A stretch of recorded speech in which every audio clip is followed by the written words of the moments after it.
సన్మానంతో కూడా సత్కరిస్తారు. మేడం సారిపల్లి సత్కరించారు. పురస్కారాన్ని అందించవలసిందిగా ఈనాటి ముఖ్య అతిథి గౌరవనీయులు డాక్టర్ కేవీ రమణ గారిని కోరుతున్నాను.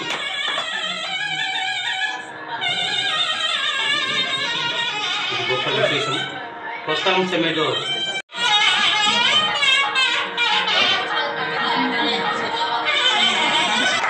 పూలమాలతో సత్కరించవలసిందిగా కోరుతున్నాను.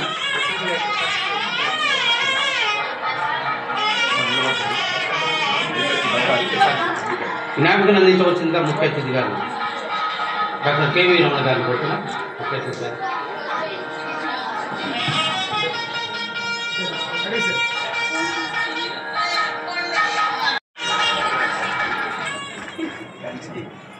సభా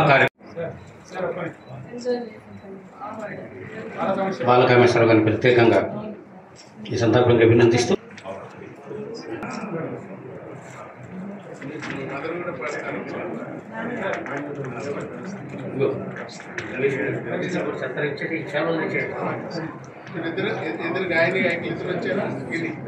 అధ్యక్షుల వారు మన్నించాలి. ఒకే ఒక్క నిమిషంలో వేదిక మీద ఉన్నటువంటి అతిథులను శాలువాతో సత్కరించవలసిందిగా పోలీసు గారిని.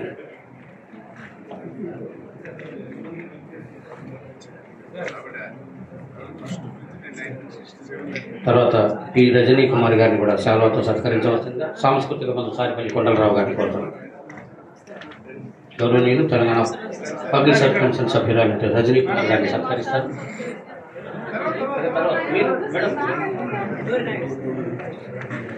తర్వాత గుడిపాటి పాలపిట్ట గారిని కూడా శాలువాతో సత్కరించవలసిందిగా సాంస్కృతిక బంధువు సారిపల్లి కొండలరావు గారిని కోరుతున్నాను.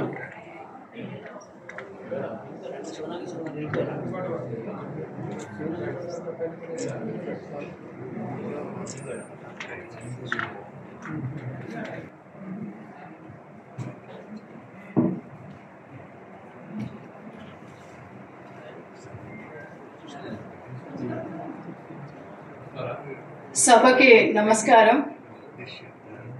నిజానికి నాకు రమణాచారి గారు ఉన్నప్పుడు మాట్లాడాలని ఉండే. తెలంగాణ సాహిత్యానికి చాలా కృషి చేశారు వారు. ఈరోజు ప్రధాన ఆకర్షకులు ఒక కావ్యాన్ని తను అనుభవించి రాసినటువంటి మహాశూన్యం.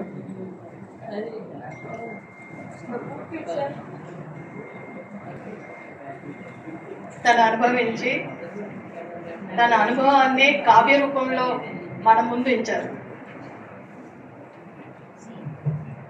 ఈ కార్యక్రమానికి మహా అతిరథులు రమణాచారి గారు, కొండలరావు గారు, పార్వతీశం గారు, శివనాగేశ్వరరావు గారు, అదే మాదిరిగా అరుణ గారు, నా గురుతుల్యులు, మా సీనియర్ సూపర్ సీనియర్ విజయభాస్కర్ గారు, వారి ఫ్యామిలీ అందరూ ఇక్కడ ఉన్నారు. అందరికీ ప్రత్యేక ధన్యవాదాలు తెలియజేస్తూ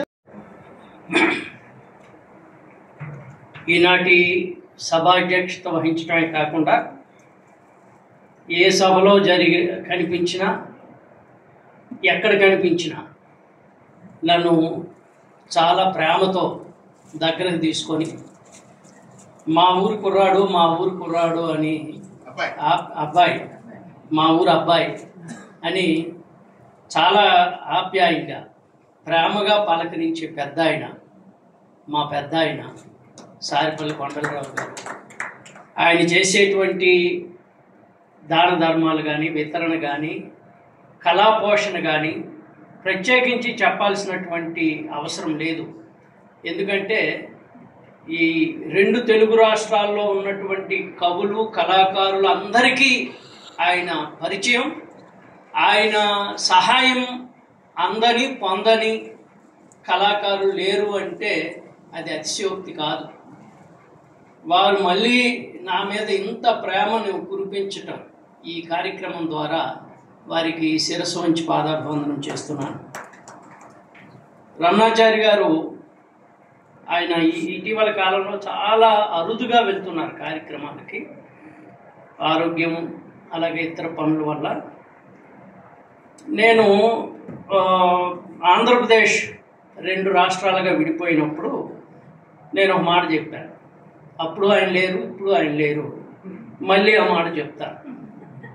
ఏంటంటే, సరే విడిపోయింది, తెలంగాణ ఆంధ్రప్రదేశ్గా విడిపోయింది, అది ప్రజల కోరిక. సరే ఆంధ్ర వాళ్ళకి ఇష్టం లేకపోయినా తెలంగాణ వాళ్ళకి ఇష్టం కాబట్టి విడిపోయింది.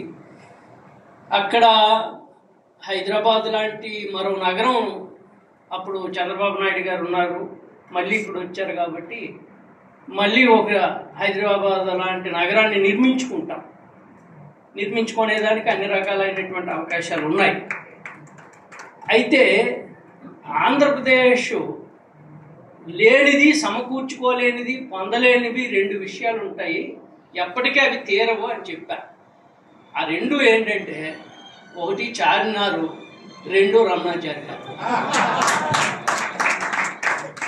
ఎక్కడ దొరుకుతారు, ఎక్కడ ఎలా వస్తుంది? అంత కళల్ని, కళాకారుల్ని భుజం తట్టి, వెన్ను తట్టి, నేను ఉంటాను మీతో, కార్యక్రమాలు కానివ్వండి అని. ఆయన డైరెక్టర్ కల్చర్ చేసిన, కమిషనర్ ఇన్ఫర్మేషన్ కల్చర్ చేసిన దగ్గర నుంచి నా మొట్టమొదటి నాటకం ఆయన చేతుల మీదే కుర్చీకి నంది అవార్డు అందుకున్నాను.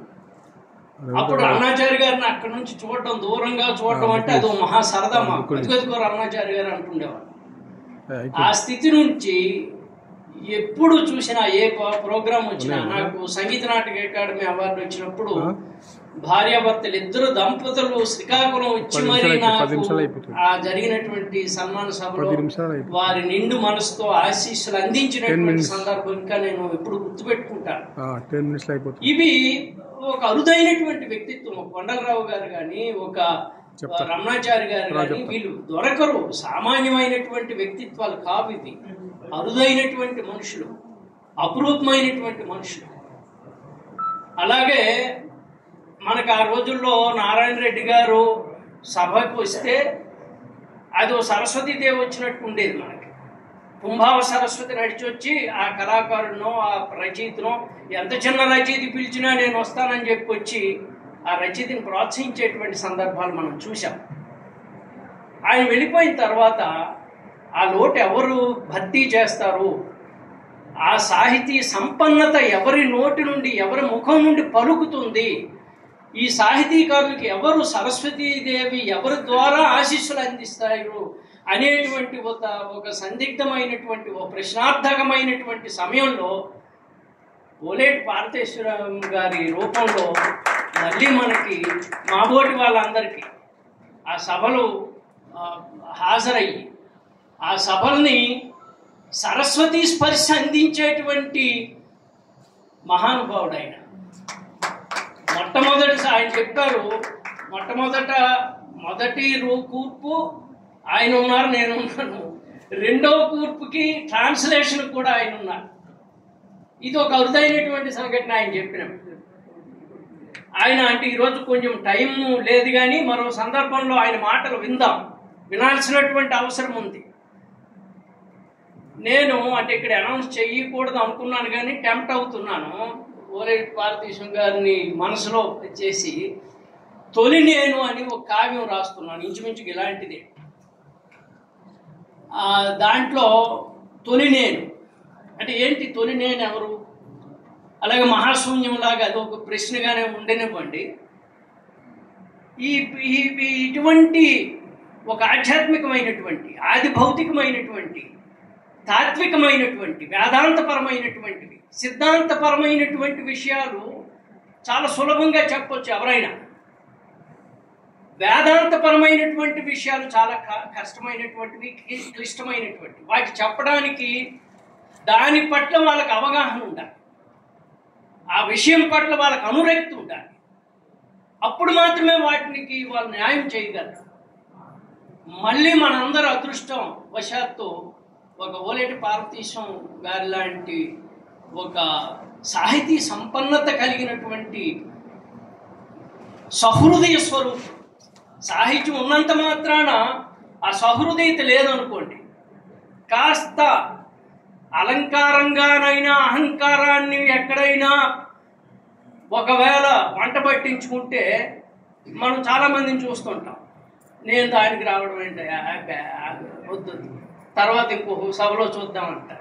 అటువంటి ఏ రకమైనటువంటి పేషెంట్, ఏ రకమైనటువంటి అలంకారంగా కూడా అహంకారం ఆయనలో మనం చూడలేం.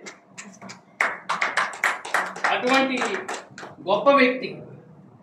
అలాగే ఈ రోజున మా గుడిపాటి గారు, గుడిపాటి పాలపెట్టు గారు నాకు ఈ కవితలు మొట్టమొదట ఆయన పత్రికలోనే ఆయన వేశాడు. అలాగే నేను మున్సిపల్ కమిషనర్గా పనిచేశాను. నాకు మున్సిపల్ కమిషనర్ రిక్రూట్మెంట్, నేను recruited as a municipal commissioner. నాకు జూనియర్గా వచ్చిన ఆమె రజనీ కుమారి. మా ఇద్దరం ఎంసీహెచ్లో పనిచేశాం. అప్పుడే ఆమెకి రాజకీయంలో పరిచయం చేశాను చంద్రబాబు నాయుడు గారి దగ్గరికి వెళ్ళి. అయితే అప్పుడు నేను మున్సిపల్ కథలని రాశాను, మున్సిపాలిటీలో ఉన్నటువంటి అనుభవాలు. అవన్నీ కూడా ఆయన మళ్ళీ అతను పాలపెట్టులో వేశాడు, సంకలనంగా తీసుకొచ్చాడు మున్సిపల్ కథ. ఇప్పుడు మహాశూన్యం. ఇట్లా నా తాలూకా రచనా వ్యాసంగానికి ఒక వెన్నుదన్నుగా ఉండి ఉన్నటువంటి ఓ పత్రిక నడిపించేటువంటి, గొప్పగా నడిపించేటువంటి గొప్ప నిర్వాహకుడు ఆయన. వారు ఈరోజు పర్సనల్గా రావడం చాలా అదృష్టంగా భావిస్తున్నారు. అలాగే మా పోలేటి భారతదేశం గారు అన్నారు, నువ్వు లాస్ట్ బాల్ కొట్టినా సిక్సర్ కొట్టేసావని మా నాగేశ్వరరావు గారికి.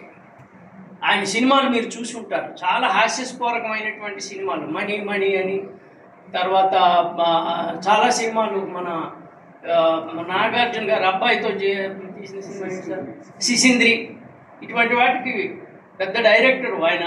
మన రామ్ గోపాల్ వర్మ గారితో పనిచేసినటువంటి శివాకి కూడా ఆయన చేశారు. మా ఇద్దరికి గొప్ప స్నేహం ఉన్నటువంటి వ్యక్తులు, ఎప్పుడూ ఫోన్లు చేసుకుని మాట్లాడుకుంటుంటారు. అయితే ఆయన చెప్పారు కానీ నేను పాట రాశానని. ఆ పాట ఎప్పుడో ప్రారంభించి ఇప్పుడు సంవత్సరాల తరబడి అయింది, అది రాయడం అవ్వట్లేదు, నాకు చేత కావట్లేదు. ఇప్పుడు ఇన్ని కథలు నాటకాలు రాయడం అంటే ఎన్నో రాస్తాను కానీ సినిమా పాట ఎందుకో కదలట్లేదు కన్ను. కానీ మీతో పాట రాయిస్తానని ఆయన అలా వెంటబడుతూనే ఉన్నారు. అటువంటి ఆత్మీయ మిత్రులు దొరకడం అనేటువంటిది కూడా చాలా అదృష్టం జీవితంలో. అలాగే మా రజనీ కుమారి చాలా మా కుటుంబ సభ్యురాలు. మా ఇంట్లో పిల్లలెంతో ఆమె కూడా అంతే. ఈ రోజున ఎన్నో కష్టాలు పడింది. అదృష్టవశాత్తు ఒక చాలా గౌరవమైనటువంటి పొజిషన్లో ఈ రోజున TPSC Telangana public service commission మెంబర్గా ఉంది. రేపు భవిష్యత్తులో మీ అందరు ఆశీస్సులు చైర్మన్ కూడా అవుతుంది.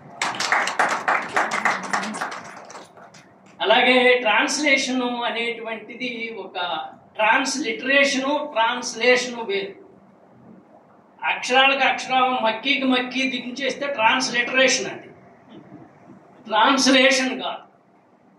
అంటే ఒక అనుసృజన, అనుకృతి, ఇవన్నీ చాలా పదాలు ఉన్నాయి తెలుగులో. ఇంగ్లీష్ మదర్ కూడా శారద అశోక్ వర్ధన్ గారు కూడా ఇక్కడే ఉన్నారు. ఒక ఇంటర్వ్యూలో ఒక 10 ఏళ్ల క్రితం నాకు పరిచయం అయ్యారు. ఆ తర్వాత ఆమె కాలరేఖలు అని చెప్పి ఇంప్రింట్స్ ఆఫ్ టైమ్ అని ఇంత పెద్ద పుస్తకాన్ని అనువదించారు. ఇక్కడే దాన్ని ఆవిష్కరణ కూడా చేశాం ఇదే వేదిక మీద. సో ఈ కావ్యం ఎవరితో చేయిస్తే బాగుంటుందని నాకు ఆలోచిస్తే మా అరుణా రవికుమార్ గారే దీన్ని బాగా చేయగలుగుతారు, న్యాయం చేయగలుగుతారని చెప్పి ఈ బాధ్యతను ఆమెకు అప్పగిస్తే ఆమె ఎంతమంది ప్రశంసలు పొందే విధంగా చేశారు, ఏదో మాట వరుసకి చేయటం కాకుండా. అలాగే ఈనాటి కార్యక్రమానికి నా మీద ఎంతో అభిమానంతో వాళ్ళు అక్కడ ఉన్నారు. నాగరాజు గారు, మణి గారు, అయ్యా ఒకసారి వారు చాలా సుప్రసిద్ధమైనటువంటి వేణుగాన సంగీత కళాకారుడు. ఆయన వేణువు ఫ్లాటిస్ట్. అలాగే ఆమె గాయనీమణి. చాలా మాకు కూడా చాలా రోజుల నుంచి స్నేహం, అభిమానం. నిన్నే వాళ్ళు ఊరు నుండి వచ్చినప్పటికి కూడా మెసేజ్ పెడితే వెంటనే వచ్చారు. అలాగే ఇటుపక్క ప్రముఖ రచయిత్రి సమ్మిట వాణి గారు ఉన్నారు, అలాగే మా బీసీ టైమ్స్ సూర్యారావు, తర్వాత వీళ్ళందరూ కూడా చాలామంది ఇటువంటి కార్యక్రమాల్లో ఏం జరుగుతుందంటే సినిమా పాటలు ఓకే, కానీ నేనేం ఎక్స్పెక్ట్ చేశానంటే సినిమా పాటలు అయిపోయి పుస్తకం ఆరంభం అయ్యేసరికి మా ఆవిడ, మా పిల్లలు, అరుణ్ గారి కుటుంబమే మిగులుతుంది అనుకున్నా. కానీ ఇంతమంది ఉండి ఈ కార్యక్రమాన్ని, ఈ కావ్య ఆవిష్కరణ మహోత్సవాన్ని మమ్మల్ని ఇంత ఘనంగా మీరంతా ఆశీస్సులు అందించినందుకు మీ అందరికీ హృదయపూర్వకమైనటువంటి కృతజ్ఞతలు, ధన్యవాదాలు. ఇంకా 9 అయిపోయిందంటే కావ్యం గురించి మాట్లాడాలనుకున్నాను కానీ టైం సరిపోలేదు. అయితే 2 మాటలే చెప్తాను. ఏంటంటే మనం నా ఆలోచన, ఇది అనుభావ్యము, అనుభవించిన వాడికి తెలుస్తుంది. ఆ అనుభవాన్ని అంటే విభావ అనుభావ సంయోగాత్ రస నిష్పత్తి అని మనకి నాట్యశాస్త్రంలో శ్లోకం ఉంది. విభావ అనుభావ సంయోగాత్ రస నిష్పత్తి అంటే రసం అనేటువంటిది, నవరసాలు చెప్తాం కదా, నాట్యశాస్త్రంలో 8 రసాలే చెప్పాడు. అష్టరస సిద్ధాంతమే భరతుడు చెప్పాడు. ఆ అష్టరస తర్వాత వచ్చింది శాంతరసం, కూడా వచ్చింది. శాంతము 9 అయింది. తర్వాత భక్తి రసం కూడా వచ్చింది. 10 అయినప్పటికి కూడా మనం నోరు తిరక్కో, దాన్ని అంత తొందరగా అంగీకరించుకో, నవరసాలు అని అంటాం తప్ప అక్కడ అనుభావం అనేటువంటిది ఒక పదప్రయోగం ఉంది, దానికి రూఢైనటువంటి అర్థం కూడా ఉంది. ఇక్కడ అనుభావ్యం ఏంటి అంటే నేనేదైతే అనుభవించానో అది నాకు మాత్రమే అనుభవం, అది మీకు అనుభవం కాకపోవచ్చు. ఓలెట్ పార్తీశం గారు చెప్పినట్టు అది అంత సాంద్రతతోనే నేను మీకు అందించాలనేటువంటి ప్రయత్నం చేశాను. అయితే ఆ ప్రయత్నం ఎంతవరకు సఫలమో విఫలమో అది మీకు అర్థం, మీకు ట్రాన్స్మిట్ అయినప్పుడు తెలుస్తుంది. నేను నేను కాలం గురించి, నేను కాలపీడితుడిని ఇందులో చెప్పుకున్నాను. ఈ చెప్పుకునేటప్పుడు కాలాన్ని ఒక అద్భుతమైనటువంటి భావంతో చెప్పాలి అని అనుకొని ఒక కవిత రాశాను. ఇది ఏ కవిత కూడా రాత్రి 2, 1 గంట, 3 గంటలు నేను అందుకే నాకు సన్మానం చేస్తానంటే మా ఆవిడకి కూడా పిలవండి అన్నాను. ఎందుకనంటే కవులు, ముఖ్యంగా నాటక రచయితలు, వాళ్ళ ఇంటిలో పడేటువంటి బాధ అంతా ఎంత ఉండదు. ఎందుకు బాధ అంటే మాకు వేలాపాలు ఉండదు, మాకు తిండి తిప్పలు అనేది అందరిలాగా ఉండదు. వీటన్నిటినీ సహించి భరించేటువంటి భార్య ఉన్నప్పుడే మనం సాహిత్యంలో, ముఖ్యంగా నాటక రచనలో సక్సెస్ కాగలుగుతాం. అలాంటి నా సక్సెస్ కారణం అయినటువంటి మా ధర్మపత్ని, నా భార్య అక్కడే ఉన్నారు. అంచేత ఆవిడని కూడా సత్కరించడం సముచితం అనిపించింది. కాలం గురించి నేను ఒక అందమైన భావన చేశాను, అది చదివి వినిపిస్తాను, దీంతో ముగిస్తాను. దీని పేరు అహోరాత్రం. అహో అంటే పగలు, రాత్రం అంటే రాత్రి. పగలు రాత్రి రేయింబవళ్ళు అంటాం. ఈ ఎలాగ ఏర్పడింది ఇది మనకి అంటే సూర్యుడి చుట్టూ భూమి తిరుగుతుంది కాబట్టి అది మనకి ఏర్పడింది అనేది చెప్పాం. ఇది సైంటిఫిక్గా, శాస్త్రీయంగా, విజ్ఞానపరంగా వచ్చినటువంటి అవగాహన. దీన్ని కవితాత్మకంగా చెప్పడానికి ప్రయత్నం చేశాను. దేవుడు గొప్ప సౌందర్య పిపాసి, అందాల రాశి కొరకు అంతరిక్షంలో వెతుకుతుంటే భూదేవి కంటబడింది. ఆయనేమో వెతుకుతున్నాడు, ఈమె చూశాడు. భూదేవి చాలా సౌందర్యవతి, మనకు తెలిసినటువంటి అన్ని గ్రహాల్లోకి పచ్చదనంతో, నీలంతో చాలా సౌందర్యవతి. ఎవరు అంటే ఈ సృష్టిలో మనకు సంబంధించి, మనకు తెలిసినటువంటి ఈ నవగ్రహ సూర్య కుటుంబానికి సంబంధించి భూదేవికి మించినటువంటి సౌందర్యం ఎవరికీ లేదు. శిఖరాలతో, పర్వతాలతో, నదీ నదాలతో అద్భుతమైనటువంటి సౌందర్య రాశామె. అనంత అంతర్లీన అఖండ సౌందర్య దర్శనాశక్తితో ఈమెలో ఉన్నటువంటి అనంతమైనటువంటి అంతర్లీనమైనటువంటి ఆ సౌందర్య శక్తి చూడాలి, ఆసక్తి పెరిగింది దేవుడికి. అబ్బా ఇంత అందంగా ఉందా అని. ఏం చేశాడు, ఆదిత్య ప్రమిదని వెలిగించాడు. సూర్యుడు అనేటువంటి ఒక దీపాన్ని వెలిగించాడు ఈ అందాన్ని చూద్దామని. అప్పుడు భూమి ఏం చేసింది? సిగ్గుతో భూమి గిర్రున అటు తిరిగి మొహం దాచుకున్నాడు. ఆయన ఇంత అందాన్ని నేనెందుకు చూపిస్తాను దేవుడికి అని అటు తిరిగి మొహం చూసుకున్నాడు. ఆపాదమస్తకం ఏకకాలంలో కంటపడనివ్వనని అవని వ్రతం పూనింది. ఆపాదమస్తకం ఏకకాలంలో కంటపడనివ్వనని అవని వ్రతం పూనింది. దేవుడు ఊరుకుంటాడా మరి? దేవుడు పట్టు విడవక ప్రమిదను మరింత ప్రజ్వలింపజేశాడు. నేను ఇంకోటి తప్పించుకుంటూ నేను ఊరుకుంటానా చూడని ఆ సూర్యుని ఇంకా వెలిగిస్తున్నాడు. ఘన ద్రవ వాయు మూలకాలన్నీ ఇంధనాలుగా జ్వలిస్తున్నాయి. మీకు తెలుసు అక్కడ హీలియం, పెద్ద గ్యాసెస్, అనేకమైన మూలకాలు బర్న్ అవుతూ ఉంటాయి సూర్యుడిలో. అవి నేనేమన్నాను? ఈ అందాన్ని చూడడానికి దేవుడు మండిస్తున్నాడు అని చెప్పాను. అయితే పృథ్వీ సౌందర్య సమస్తాన్ని ఏకవీక్షణంలో దేవుని దృష్టికి తేలేకపోతున్నాయి. అవి ఎంత మండుతున్నా కూడా ఒకేసారి ఏకవీక్షణంలో ఒకే చూపులో అవని సౌందర్య సమస్తాన్ని చూపించలేకపోతున్నాయి. అయితే ఇవి మండుతున్నాయి. ఈ ఆయన అటు తిరిగితే ఈ మిటి మొహం తిప్పుకుంటుంది. అవని దేవుని అహం. నాకెందుకు కనపడవు, నేను తప్పకుండా నీ సమస్త సౌందర్యాన్ని చూస్తానని ఆయన పట్టుదల ఉన్నాడు. నేను నీకు కనిపిస్తే వీపైన కనపడాలి, మొహమైనా కనపడాలి తప్ప మొత్తం ఒకసారి నేను ఎప్పుడూ నీకు చూపించనని ఈమె పట్టుదల ఉంది. దేవుని అహం, భూదేవి వ్రతం అహోరాత్రంగా మారి కాలమై సాగుతోంది. అంచేత ఆయన తాలూకా అహం, ఈమె తాలూకా వ్రతం, ఈ అహోరాత్రం అనే దానికి అక్కడ లింక్.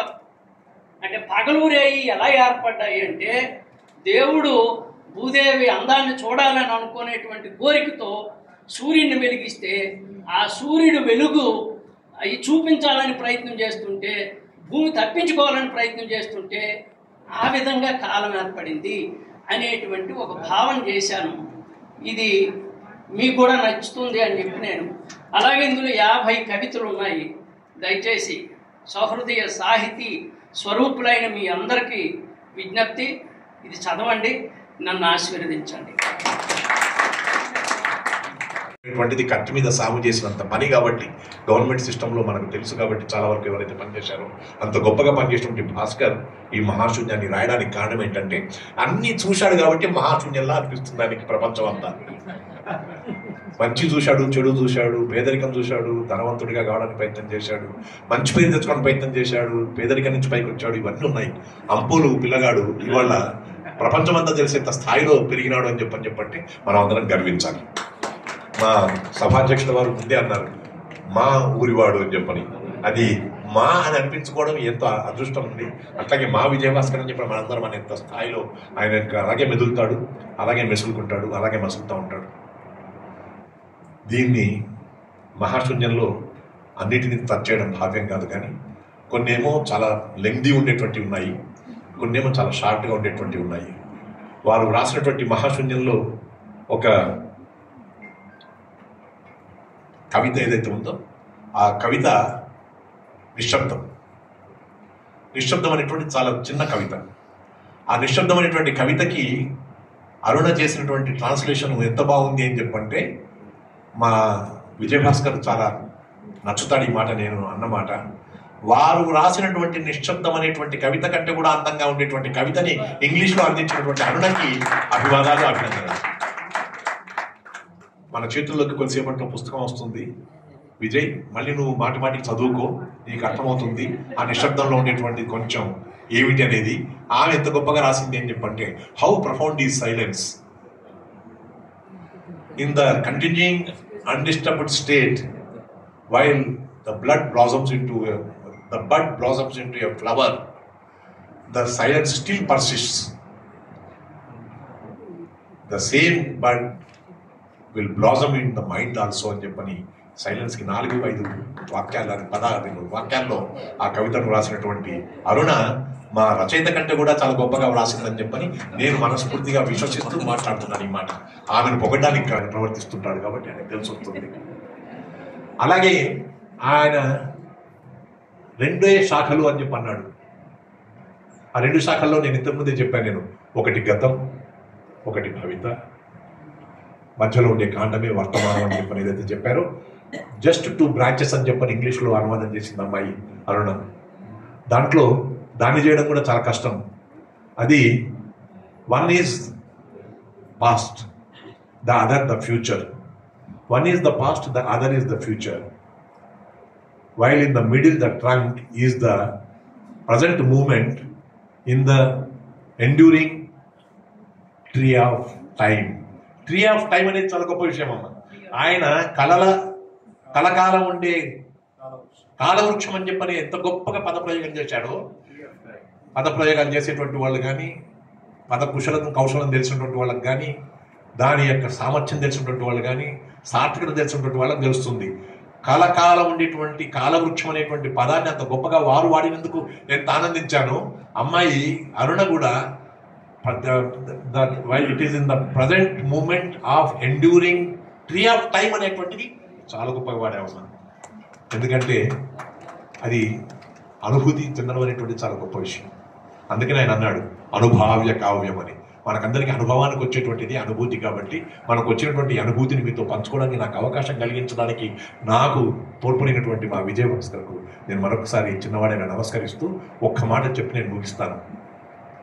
వారు ఒక నాటక రచయిత, సుప్రసిద్ధ నాటక రచయిత, వారొక నవలా రచయిత, వారొక సమీక్షకుడు, వారొక నటుడు కూడా. ఇక్కడ సినిమా దర్శకుడు శివనాగేశ్వరరావు గారు ఉన్నారు. ఆ దర్శకుని పేరు ఇప్పుడు నేను చెప్తే బాగుంటుందో బాగుండదో నాకు తెలుసో తెలీదు, నేను మర్చిపోయానో తెలియదు. కానీ ఒక సినిమా, ఆ సినిమా నేను టీవీలో చూసిన తర్వాత మాట్లాడాను విజయభాస్కర్తో, నువ్వు ఈ సినిమాలో నటించకపోతే బాగుండేది విజయభాస్కర్ అని చెప్పని. అలా సినిమాల్లో కూడా నటుడిగా నటించినటువంటి వాడు నటుడిగా. తర్వాత ఈ మహాశూన్యం రాసిన తర్వాత తత్వవేత్త అయిపోయాడు. అన్నిటికంటే మించి గొప్ప అడ్మినిస్ట్రేటర్. ఇవన్నీ కలిపి సారస్వత షణ్ముఖుడిగా ఉన్నటువంటి విజయభాస్కర్కి మనం అందరం కూడా ఆశీస్సులు అందిద్దాం. ఆయన యొక్క కవితా ధోరణి కానీ ఇలా సృష్టి చేసేటువంటి కార్యక్రమాలన్నింటినీ కూడా మరింతగా ముందుకు కొనసాగించాలని చెప్పని 64 ఏళ్ల వయసులో ఉన్నటువంటి విజయభాస్కర్కి 84 ఏళ్ల వయసు ఉండేంత వరకు కూడా భగవంతుడు ఇలాగే చిరాయుగా ఉంచుతూ, దీర్ఘాయుగా ఉంచుతూ, దీర్ఘాసి ఎట్లా ఉంది, దీర్ఘాయుగా ఉంచుతూ చక్కటి కావ్యాన్ని, చక్కటి పుస్తకాలని, గ్రంథాలని రచించి మనకందరికీ ఆనందాన్ని, అనుభూతిని, అనుభవాన్ని కలిగిస్తూ ఉండాలని చెప్పని ఆ భగవంతుని ప్రార్థిస్తూ వారికి నా ఆశీస్సులతో సెలవు. ఊహించండి, తెలుగు రాష్ట్రంలో ఎండిపోయిన గోదావరిని ఎప్పుడు మనం ఊహించలేదు. ఎండిపోయిన సాంస్కృతిక గంగా ప్రవాహం, గంగా గోదావరులు ఈ రాష్ట్రాల్లోనూ ఈ దేశంలోనూ ఎలా జీవనదులుగా ప్రవహిస్తాయో, సాంస్కృతిక రంగంలో సాంస్కృతిక గంగలా ప్రవహించేటువంటి వ్యక్తి రమణాచారి గారు. వారి వాళ్ళ వేదిక మీద ఒక విశేషంగా భావిస్తున్నాను. అలాగే పాలపిట్ట అనేటువంటి విలువలు కలిగినటువంటి ఒక పత్రికను నడుపుతూ ఎన్ని కష్ట నష్టాలు పడినా ఆ కష్టాలకు ఓరుస్తూ విలువలను మాత్రం నిలబెడుతున్నటువంటి వ్యక్తి గుడిపాటి. నిజానికి ఈవేళ ఈ గ్రంథంలో ఉన్నటువంటి కవితలు మున్ముందుగా వెలుగు చూసాయంటే ఆ పత్రిక కారణం. దాని ద్వారా దానివల్ల ఏ పాటి వాడో మనకు తెలుసా, విజయభాస్కర్ ఏ పాటి వాడో గుడిపాటి తెలియజేసేటువంటి పరిస్థితి వచ్చింది. అలాగే అనుకోని అతిథిగా వచ్చారు వేడ శివనాగేశ్వరరావు. సాధారణంగా అతిథులు వస్తుంటే రాబోయి అనుకోని అతిథి అని పాడతారు. ఇవాళ యువకళా వాహిని రాబోయి అనుకోని అతిథి అని పాడింది శివనాగేశ్వరరావు. ఇద్దరు మహిళామణులు ఉన్నారు ఇక్కడ వేదిక పైన. రజనీ గారు సర్వీస్ కమిషన్ సభ్యురాలైనటువంటి ఒక సమున్నత స్థాయిలో ఉన్నటువంటి వ్యక్తి వేళ విశిష్ట అతిథిగా వేదిక మీద ఉండడం చాలా ఆనందదాయకం. సోదరి అరుణ రవికుమార్ ఈవేళ ఈ మహాశూన్యాన్ని ఆంగ్ల భాషలోకి అనువదించి ఆయన ఇందాక ఒక మాట అన్నాడు, ఆయన దీన్ని రచయిత కన్నా మించినటువంటి స్థితిలో ఉంచింది ఆవిడని. అందుకు అనిపించింది ఆవిడ చేసింది అనుకృతి కాదు అనుసృజన అని. అటువంటి మా యువకళావాహిని అధ్యక్షులైనటువంటి లంక లక్ష్మీనారాయణ గారికి, వీటన్నింటికీ మించి ఈవేళ ఈ గ్రంథకర్త ఆయన గురించి చాలా విషయాలు రమణాచారి గారు చెప్పి ఉన్నారు. దీర్ఘాసి విజయ్ కుమార్, దీర్ఘాసి విజయ్ భాస్కర్. దీర్ఘం అంటే పొడుగైంది, హసి అంటే కత్తి. పొడుగైన కత్తి ఉంటుంది ఆయన దగ్గర, ఉండే అవకాశం ఉందా?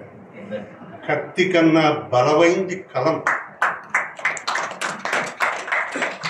అందుచేత ఆయనలో ఉన్న దీర్ఘాసిలో నా రచన 10 కాలాలు నిలబడాలనే కసి ఉంది. అందుచేత ఆయన దీర్ఘాసి విజయభాస్కర్. ఏ రచనైనా పట్టుకోండి, విజయభాస్కర్ రాసినటువంటి నాటకం కానీ, నాటిక కానీ, కథ కానీ, కవిత్వం కానీ మీరు ఏదైనా పట్టుకోండి, అది ఖచ్చితంగా 10 కాలాలు నిలబడి ఉంటుంది అని సారస్వతలోకం తీర్మానించి తీరుతుంది. అందుకే ఆయన దీర్ఘాసి విజయభాస్కర్ గారు. ఆవిష్కరణ సభ, ఈనాటి సభకి అధ్యక్షత వహించినటువంటి సారిపల్లి కొండలరావు గారికి, పుస్తకాన్ని ఆవిష్కరించినటువంటి కేవీ రమణాచారి గారికి, అలాగే ఈ పుస్తకాన్ని అద్భుతంగా సమీక్షించినటువంటి ఓరేటి పార్వతీకృష్ణ గారికి, సినీ దర్శకులు శివనాగేశ్వరరావు గారికి, రజనీ గారికి, అలాగే ఈ పుస్తకాన్ని నిర్వహించినటువంటి తరుణ గారికి, ఈ ప్రారంభంలో ఈ కార్యక్రమాన్ని ప్రారంభించినటువంటి లంక లక్ష్మణ గారికి, ఈనాటి కావ్యకర్త దీర్ఘాసి విజయభాస్కర్ గారికి, సభలో ఉన్న అందరికీ నమస్కారం. 10 ఏళ్ల కిందటనే ఈ 2013 ఆ ప్రాంతంలో సార్ విజయభాస్కర్ గారు మొదట రాసినట్టు పంపించారు ఈ కవిత్వాన్ని. మహాశూన్యం దాని కొన్నాళ్ల పాటు పాలపిట్ల సీరియల్గానే ప్రచురించాం. ఆ రోజుల్లోనే చాలా ప్రతిస్పందన వచ్చింది. చదవగానే ఏంటంటే చాలా అప్పటికే నాటకర్తగా పేరైనటువంటి విజయభాస్కర్ గారు కవిత్వం ఒక క్యారెక్టర్ వచ్చి అన్న ఓపిక లేనప్పుడు నీకు గోపిక లేదు కన్నా అంటే వాడు అప్పుడు వెంటనే ఒక పాటకి అందుకుంటాడు. ఆ పాటని సందర్భం ఆయనకి చెప్తే ఆయన రాశారు. ఇది పల్లవి, చరణం అంతా చెప్తే మళ్ళీ కాపీ కొడతారు. ఆయనకి నాకు కూడా కాకుండా పోతుంది అది. ఇంకేం చెప్పాలి? అది అందరికీ నమస్కారం. మేడం నమస్తే. మేడం నమస్తే. మరి మహాశూన్యం అనే అనుభవ పుస్తకం గురించి కథకులు, సుప్రసిద్ధ నాటక రచయిత, కవి, బహుముఖ ప్రజ్ఞాశాలి, ఈ పుస్తక రూపకర్త డాక్టర్ దీర్ఘాసి విజయభాస్కర్ గారి గురించి ఎన్నో చక్కని విషయాలు విన్నారు. మహాశూన్యంలో ఎంతటి విషయం ఉందో తెలుసుకున్నారు. ఆత్మదర్శనాన్ని, ఆత్మ అనంత తత్వాన్ని, తాత్వికతను తెలియచేసే అపురూపమైన కవితలను ఆయన మనకు అందించారు. ప్రతి కవిత చదివాక ఆహా అనకుండా ఉండలేము. ఇంత చక్కని కవితలని ప్రపంచంలోని సాహితీ బంధువులందరికీ అందించాలనే ఉద్దేశంతో ఈ ఆంగ్ల అనువాదం వెలువడింది. ప్రముఖ రచయిత, అనువాదకులు శ్రీ వేల్చేరు నారాయణరావు గారి మాటలను ఈ సందర్భంగా గుర్తు చేసుకోవాలి. A good translator sees in the original poem a hidden poem that the native speaker may not be aware of అన్నారు ఆయన. ఇందాక రమణ గారు చెప్పింది బహుశా అదే అయి ఉండొచ్చు.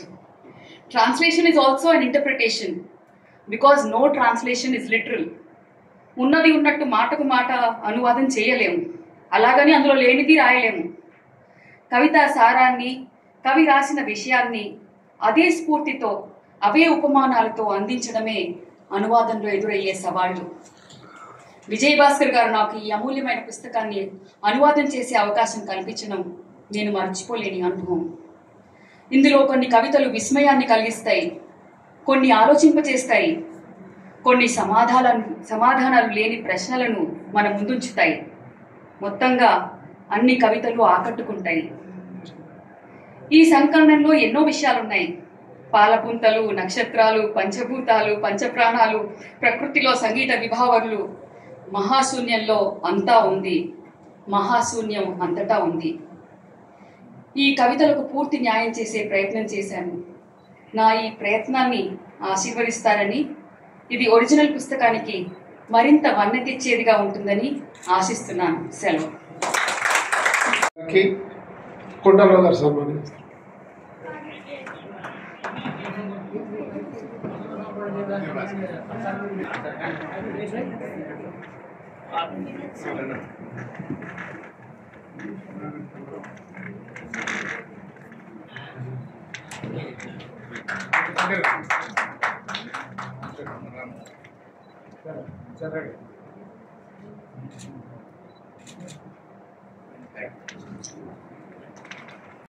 సారిపల్లి కొండరావు ఆధ్వర్యంలో యువ కళావాహిని నిర్వహణంలో రచన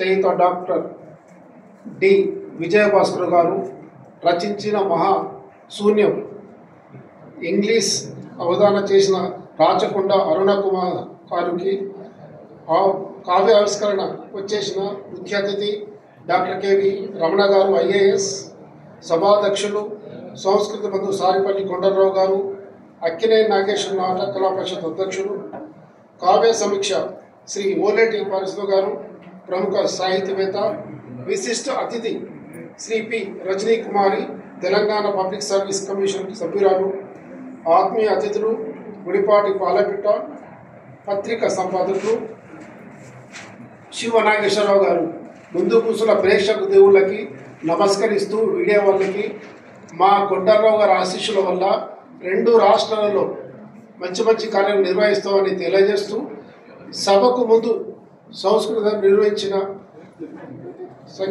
గాయకులు శ్రీ బాలా కామేశ్వరరావు గారికి, రజనీ గారికి, వాక్యత శ్రీ ఎస్వి రామారావు గారికి